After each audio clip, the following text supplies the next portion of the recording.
کچھ دیر بعد بس اتنا کہا، ہاں میں نے دیکھا۔ یہ لفظ سن کر میرا پورا جسم خوف میں ڈوب گیا، جو لفظوں میں بیان نہیں کیا جا سکتا، کہ وہ چیز میرے ہسبینڈ نے بھی دیکھی تھی اور وہ اتنا ریلیکس تھے جیسے یہ کوئی بات ہی نہیں۔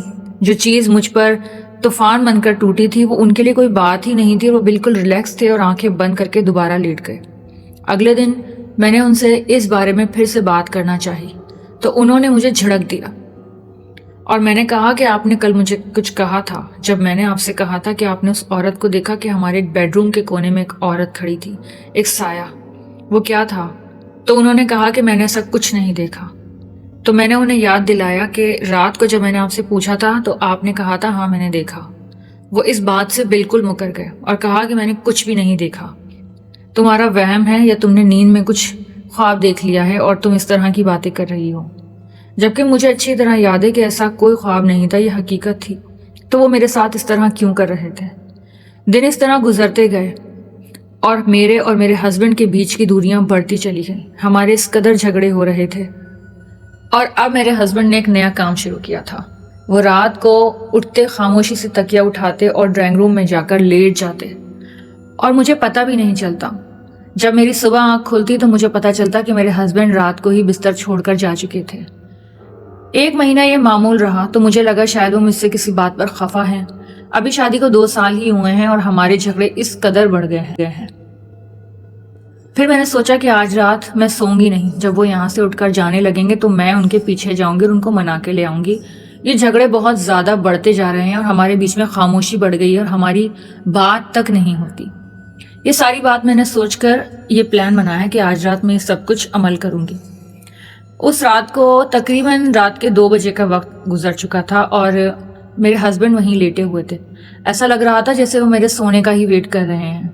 میں کچھ دیر اس طرح لیٹی رہی جیسے کہ میں سو گئی ہوں۔ میں نے اس چیز کو پریٹینڈ کرایا، اور جب انہوں نے اس چیز کی تسلی کر لی تو وہ خاموشی سے تکیہ اٹھا کر ڈرائنگ روم میں چلے گئے۔ میں اپنے کمرے کا دروازہ کھول کے ڈرائنگ روم کی طرف آئی تو ڈرائنگ روم کا جو پورا شیشے کا دروازہ تھا وہاں سے اندر کا پورا منظر دکھائی دے رہا تھا۔ اور اس کے بعد جو میں نے چیز دیکھی تو میں دیکھ کر حیران کہ یہ میں کیا دیکھ رہی ہوں اپنی آنکھوں سے۔ میں نے دیکھا کہ میرے ہسبینڈ سو نہیں رہے تھے، بلکہ وہ بیٹھے ہوئے تھے صوفے پر، اور ان کے سامنے ایک عورت بیٹھی تھی، وہی عورت جو رات کو میں نے اپنے کمرے میں دیکھی تھی، اور میرے ہسبینڈ اس سے بات کر رہے تھے، اور وہ پوری طرح دکھائی نہیں دے رہی تھی، صرف کالا سایہ دکھائی دے رہا تھا۔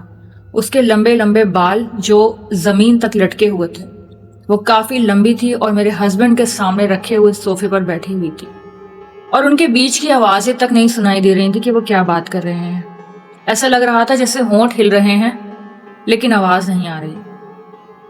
میرے ہسبینڈ آس پاس کے ماحول سے بالکل بے خبر اس سے بات کر رہے تھے اور ایک پلک تک نہیں جھپکا رہے تھے۔ ایسا لگ رہا تھا جیسے وہ میرے ہسبینڈ نہیں بلکہ کوئی اور ہے۔ مجھے اس وقت اتنا خوف آیا اور میں واپس اپنے کمرے میں آ کر بیٹھ گئی۔ میرا دل ہی نہیں کیا کہ میں دوبارہ اس ڈرائنگ روم میں جاؤں، کیونکہ مجھے کافی خوف آ رہا تھا کہ یہ سب کیا ہو رہا ہے۔ اس رات میں سوئی ہی نہیں اور صبح ہونے کا شدت سے ویٹ کر رہی تھی۔ جیسے ہی صبح ہوئی میں نے اپنے ہسبینڈ سے بات کرنی چاہیے اور حسب معمول وہ مجھے جھڑک کر چلے گئے اپنے آفس۔ مجھے سمجھ آ گئی تھی کہ اس گھر کے اندر کوئی غیر معمولی طاقت ہے جو میرے اور میرے ہسبینڈ کے بیچ میں درار ڈال رہی ہے، اور ہمارے بیچ میں کافی اختلافات آ چکے ہیں۔ شاید اس کا قبضہ میرے ہسبینڈ کے اوپر ہے، اس لیے ہمارے بیچ میں اتنی دوریاں آتی جا رہی ہیں۔ اور میں نے پھر اگلے دن اپنے ہسبینڈ سے گھر چھوڑنے کی بات، میرا اتنا کہنا تھا کہ وہ اچانک سے اس قدر غصہ ہو گئے اور اتنا چیخے کہ انہوں نے اپنے پاس رکھے ہوئے ٹیبل کے گلاس کو زور سے زمین پہ دے مارا اور تیزی سے میرے قریب بڑھے اور اچانک ہی میرے بال پکڑ لیے اور مجھے غصے میں کہا کہ اب تو یہ بات کہہ دی، آئندہ اس گھر کو چھوڑنے کی بات مت کرنا ورنہ انجام برا ہوگا۔ اس وقت میرے ہسبینڈ میری آنکھوں میں دیکھ کر بات کر رہے تھے، لیکن مجھے ان کی آنکھوں میں کچھ اور دکھ رہا تھا۔ اس وقت مجھے اندازہ ہو گیا تھا کہ یہ میرے ہسبینڈ نہیں ہیں، اب ان کے ساتھ کچھ اور رہ رہا ہے، جس کو اس گھر کو چھوڑنے کی بات پر شدید غصہ آ گیا اور وہ اپنا غصہ نکال رہی ہے۔ میں خاموشی سے اگلے دن گھر سے نکلی اور اپنی ایک سہیلی کے گھر چلی گئی، جو کہ میری یونیورسٹی سے مجھے جانتی تھی اور میرے ہسبینڈ کو بھی۔ میں نے وہاں جا کر اس کو سب کچھ بتایا۔ میں جب اچانک اس کے گھر پہنچی تو وہ کافی حیران ہوئی۔ پھر میں نے اس کو ساری بات بتائی کہ میں اچانک یہاں کیوں آئی ہوں۔ میری سہیلی نے جب یہ ساری بات سنی تو اس کے بعد ہم دونوں نے مل کر کافی سوچ کر یہ حل نکالا کہ ہمیں اس گھر سے تھوڑی دیر کے لیے طاہا کو باہر نکالنا ہوگا، باہر لا کر اس سے بات کرنی ہوگی، کیونکہ جو بھی اس گھر میں ہے وہ فوراً ہی اٹیک کرتا ہے طاہا پر، اور طاہا اس بندے پر اٹیک کرتا ہے جو اس کے سامنے کھڑا ہوتا ہے۔ اور یہ سوچ کر ہم نے طاہا کو فضا کے گھر پر بلایا جو کہ میری دوست تھی۔ جب فضا کے گھر پر طاہا آئے اور میں نے ان کو بٹھا کر ساری بات سمجھائی تو طاہا بالکل بھی اس بات کو نہیں سمجھ رہے تھے، طاہا اس بات کو مان بھی نہیں رہے تھے۔ میں نے ان کو بتایا کہ آپ رات کو ایک عورت سے بات کر رہے تھے اور سب کچھ بتایا جو کچھ میں نے دیکھا۔ طاہا اس بات کے اوپر یقین ہی نہیں کر رہے تھے، اور پھر اس کے بعد طاہا نے ایک عجیب حرکت کی۔ اس کے بعد وہ بالکل خاموش سر جھکا کے بیٹھ گئے، ہم جو بھی باتیں ان سے کر رہے تھے وہ کسی بھی بات کا رسپانس نہیں کر رہے تھے۔ انہوں نے ایک عجیب سا بیہیویئر ہمارے سامنے شو کرایا، بالکل خاموش، اور میں ان کا شولڈر ہلا کے کہہ رہی ہوں طاہا میں تم سے بات کر رہی ہوں تو میری بات کا جواب کیوں نہیں دے رہے؟ طاہا بالکل ایسے خاموش تھے جیسے کہ ان کے بولنے کی، سننے سمجھنے کی صلاحیت بالکل ختم ہو گئی، اور میں یہ دیکھ کر رونے لگی کہ میرے ہسبینڈ کے ساتھ کیا ہوا ہے۔ اب مجھے سمجھ آ گئی تھی کہ ہماری شادی کے اندر کیا ہوا ہے، ہماری شادی کے بیچ میں کیا چل رہا ہے۔ اب یہ ساری کہانی مجھے سمجھ آ گئی تھی کہ قصور میرا اور طاہا کا نہیں تھا کہ ہم ایک دوسرے کو سمجھ نہیں پا رہے یا محبت ختم ہو گئی ہے، یہ رشتہ کمزور ہو گیا۔ اصل میں قصور تھا اس اپارٹمنٹ میں موجود اس غیر معمولی طاقت کا جو کہ میرے ہسبینڈ پر پوری طرح قابض تھی۔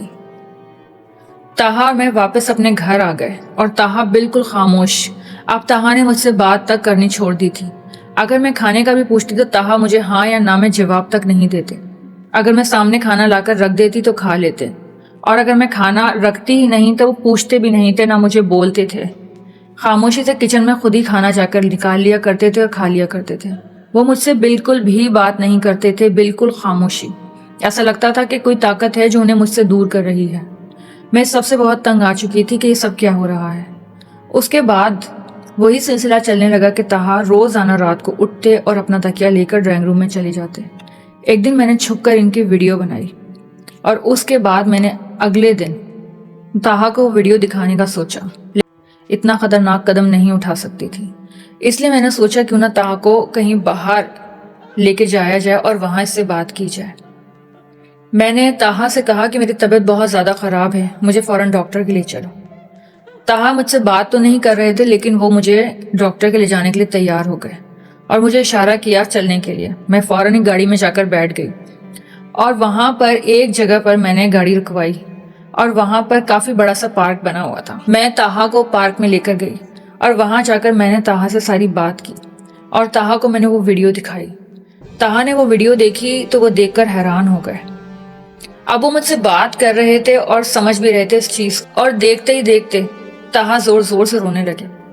میں آس پاس دیکھنے لگی تو لوگ بھی ہمیں دیکھ رہے تھے۔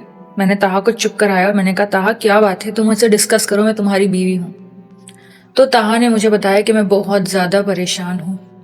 میں نے پریشانی کی وجہ پوچھی تو طاہا نے بتایا کہ جب میں اس گھر میں انٹر ہوا تو یہاں پر آنے کے بعد مجھے ایک عورت دکھائی دی، اور ہر رات وہ مجھے بلاتی ہے، مجھ سے بات کرتی ہے۔ اگر میں اس کے پاس نہ جاؤں تو میرے جسم میں اس قدر تکلیف ہوتی ہے کہ میں سہ نہیں پاتا، اور وہ مجھ سے کہتی ہے کہ اگر تم میرے پاس نہیں آئے تو میں تمہاری بیوی کو مار دوں گی۔ اور نہ جانے مجھے کیا ہوتا ہے کہ میں رات کو اٹھ کر اس کمرے میں جاتا ہوں اور مجھے دنیا کی خبر ہی نہیں ہوتی کہ آگے کیا ہوا کیا نہیں ہوا، اور مجھے یہ بھی یاد نہیں کہ پچھلے کچھ دنوں میں تمہارے اور میرے بیچ میں کیا کچھ چلتا رہا، کیا کچھ ہوا، مجھے کچھ یاد نہیں۔ ایسا لگتا ہے کہ میری میموری سے وہ ساری چیزیں مٹ گئی ہیں یا مٹا دی گئی ہیں۔ میرا دھیان کہاں ہوتا ہے مجھے نہیں سمجھ آتی۔ طاہا کی آنکھوں میں گہرے ہلکے پڑ چکے تھے، طاہا کی رنگت بہت ڈارک ہو چکی تھی۔ میرا خوبصورت سا طاہا اب کافی بیمار اور کمزور دکھائی دینے لگا تھا۔ میں نے طاہا کا ہاتھ تھاما اور کہا کہ میں تمہارا ساتھ دوں گی، اور اس رات ہم اس گھر میں گئے ہی نہیں۔ ہم اس رات ایک ہوٹل میں گئے اور وہیں اپنا دن اپنی رات کاٹی۔ 2 دن ہم اس ہوٹل میں رہے اور ہم نے انتظام کیا کسی اور جگہ موو ہونے کا، اور ہم نے 2 دن کے اندر اندر ایک جگہ تلاش کر لی، بلکہ وہ میری سہیلی کا ہی ایک اپارٹمنٹ تھا جو اس نے رینٹ پر ہمیں دیا تھا، اور اس نے میرا بہت ساتھ دیا۔